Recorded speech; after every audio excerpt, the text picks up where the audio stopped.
एक जंगल में रानो चिड़िया रहा करती थी। वो बहुत ही स्वादिष्ट मिठाइयाँ बनाया करती थी। दूर दूर के पक्षी भी उसकी मिठाइयाँ खाने आया करते थे, क्योंकि उसकी मिठाइयाँ बहुत ही स्वादिष्ट हुआ करती थी। वाह रानो, तुम्हारी मिठाइयाँ तो बहुत स्वादिष्ट होती हैं। जंगल में चारों तरफ तुम्हारी ही मिठाइयों के चर्चे होते हैं। हाँ बहन, आपने सही बोला। भगवान की कृपा से सब बढ़िया चल रहा है। हाँ हाँ, भगवान की कृपा तो तुम पर बनी ही रहेगी, क्योंकि इतनी स्वादिष्ट मिठाइयाँ जो बनाती हो तुम। हाँ, मैं सोच रही थी कि मैं एक और दुकान खोल लेती हूँ। हाँ हाँ, तुम सही बोल रही हो, खोल लो दुकान। रानो ने एक और नई दुकान खोल दी। नए दुकान होने की वजह से ग्राहक कम थे। रानो बहुत उदास रहा करती थी। एक रात की बात है। रानो, क्या हुआ? तुम इतनी उदास क्यों रहती हो? क्या बताऊं जी, मैंने सोचा था कि नई दुकान खोल दूंगी तो काम ज्यादा मिलेगा और पैसे भी, लेकिन अब तो कमाई ही ठप हो गई है। अरे रानो, शुरुआती दौर में ऐसा ही होता है। तुम चिंता मत करो। अब मैं क्या करूं जिसकी वजह से मेरी बिक्री तेजी से होने लगे।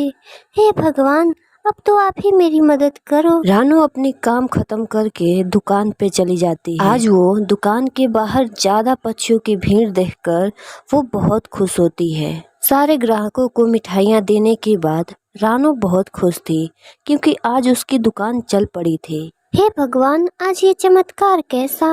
आज इतने सारे भीड़। कुछ दिन बीत जाते हैं। धंधा भी अच्छा चल रहा था।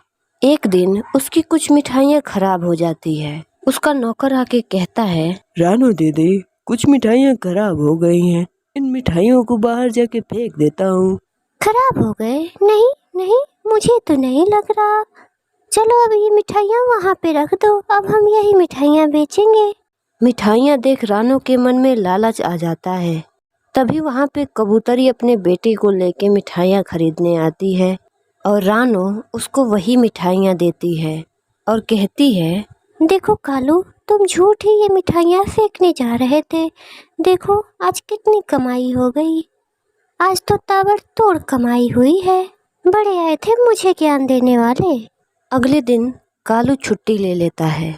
ये पकड़ो अपनी मिठाइयाँ। कैसी मिठाइयाँ दी है तुमने? ये मिठाइयाँ खा के मेरे बच्चे बीमार पड़ गए हैं।